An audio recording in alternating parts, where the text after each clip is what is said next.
Ana de Armas stars in The Ballerina, the newest chapter in the ongoing saga of the John Wick franchise. The only question is, can she live up to this massive name?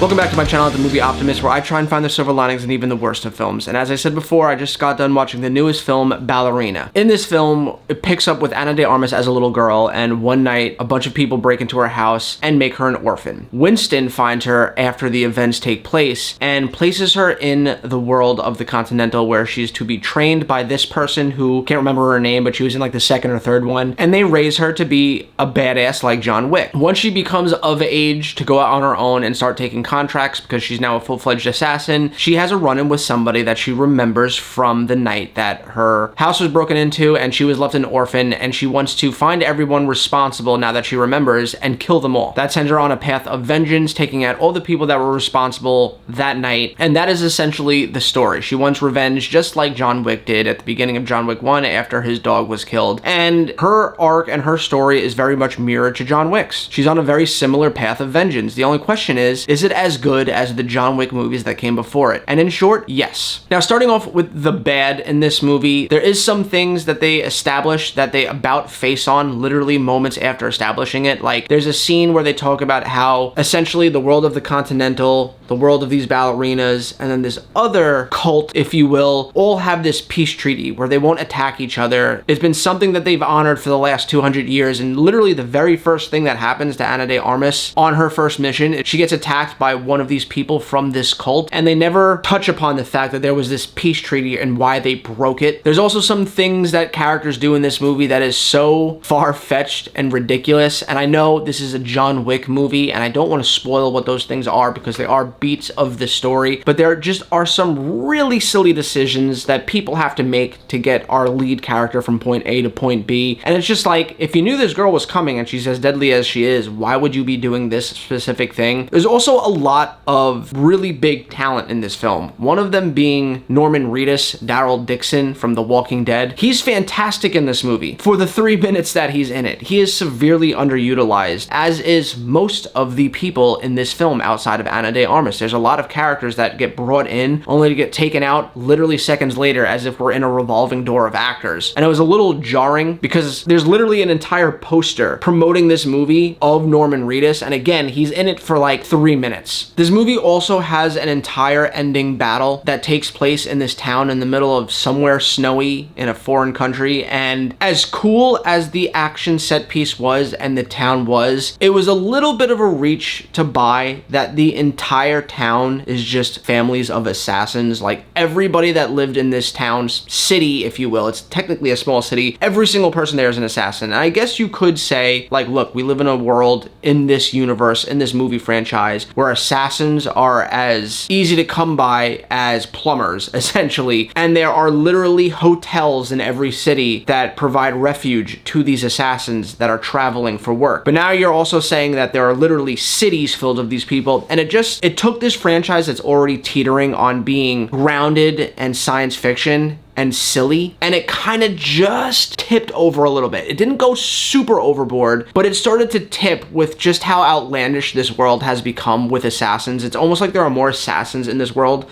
than regular human beings. But again, it made for a really great finale and a really great spot for this final showdown to take place that I'm very forgiving of it otherwise. Now, with that being said, let's transition into the good, because the good greatly outweighs the bad, and that is, first and foremost, Ana de Armas is a bona fide action star. I really took notice of her after seeing Knives Out in theaters, and I was like, oh damn, she is more than just a pretty face. She could actually act. Then I saw her in No Time to Die, the very last James Bond film, where she showed up and had an excellent action scene in that where she did her own stunts, and I was like, that was awesome, she was awesome, and I want to see a full movie of just her kicking ass and taking names. And what better movie to put her in for that specific cup of tea that I wanted than a John Wick movie where she is the lead. And oh my god, does she deliver here, doing all of her own stunts. She is such a badass and just cemented herself as one of the greatest action heroines of the last couple years. Another thing I really love about her in this movie is they didn't try to just make her a total badass badass against everybody. She wasn't able to throw down and have hand-to-hand combat scenes with these 6'5", 300 pounds of solid muscle goons, essentially. Where John Wick can go toe-to-toe with these people, she is very tiny. And they understood the assignment going in that it would be too unbelievable to see her beating the shit out of 100 bad guys that are 3 times her size. So they established in the beginning of this movie, where she's in training with the ballerinas, that you're going to be facing people that are way bigger than you. And there's absolutely no chance in hell that you're going to be able to hold your own, especially if you don't have a firearm in your hand. So you're going to have to cheat. You're going to have to fight like a girl and do anything you can to get the upper hand. And cheat she does. She's kicking guys in the nuts. She's biting people. She's fighting dirty. Every time she gets in a fight scene that she doesn't have a gun, she's utilizing her environment to her advantage, using plates, wooden planks, knives, fence posts, pots and pans, frying pans, coffee mugs, lighters, car doors, barn doors, house doors, cellar doors. She just utilizes everything in the environment to get the upper hand. And it also went into making every action set piece that much more memorable. Because, and I'm not saying this is a bad thing, in John Wick, he predominantly uses gun fu. Sure, he's using a lot of different guns, and in the later films, he started to use a lot more things like nunchucks and stuff like that, but he's still predominantly known for his gun fu, where Ana de Armas, she's not the Baba Yaga. John Wick is a seasoned veteran at using a firearm, and that's what he chooses to do. Whereas she's still fresh off of literally graduating from training, and she's not the best at anything. She's not the best at fighting. She's not the best at using guns. She's good at all of it, but she's not amazing at it. So there's a lot of times in this movie where she gets disarmed by a bad guy and has to, like I said, utilize her environment. And every action set piece is something different, where the first one, she's using all guns. She's going through buildings and she's killing off low-level bad guys with headshots and stuff like that. Then she loses her firearm, and now she's running through this building with nothing but grenades. And how does she use that to her advantage? Then she runs out of grenades, and now she's in a kitchen with nothing but frying pans and plates and spoons and knives and stuff like that, and she's using all that to her advantage. Then she's in another section where all she has is a flamethrower, and they literally found a way to make a flamethrower more badass than it already is, predominantly because the sound effects and the sound design in this movie are next level. I saw it in a Dolby theater, and when this flamethrower is going, it's like a lion is roaring, and it's just so heart pounding and hard hitting and effective. And like I said, every time she gets into a new scuffle throughout this film, a new action set piece, she's utilizing something else, so each new set piece feels fresh and new, and it's never getting dull, which was genius to do and make them all so different, because this movie is 95% violence and action. This movie has more action than any John Wick film that came before it. It has the least amount of downtime. The beginning of this movie is an insane action set piece in this girl's house. Then you get like 5 to 10 minutes of her in training, and then she's out in the real world, and it's non-stop scene after scene after scene after scene after scene. Let's take a quick little break right here for like 5 minutes to introduce Norman Reedus. Then action, action, action, action. Then let's take a little break to introduce this character. Then action, action, action, action. Credits roll. It's non-stop action, and it never felt stale. It always felt new and exciting. And on top of all of that, the violence itself also felt next level here. I can't remember if there's been a time in the John Wick movies where the violence was as visceral as some of the scenes that I've seen in this movie. There was one scene in specific where Ana de Armas runs out of bullets in her gun, so she takes a grenade that's on a guard's chest and she pulls the pin out, and then while holding him, she dives over a table and flips it so the table's separating them. It's a metal table, and she's holding the goon, and the grenade goes off on his side, and you literally see guts and blood explode all over the room. And it was just like, oh, I'm not opposed to violence like that. I like the Terrifier films, but we haven't gotten something like that gory in a John Wick film. And maybe we have, and I'm just not thinking about it because this movie is the one that's the freshest in my head. But man, was it visceral, and it was fucking awesome. John Wick does show up in this movie.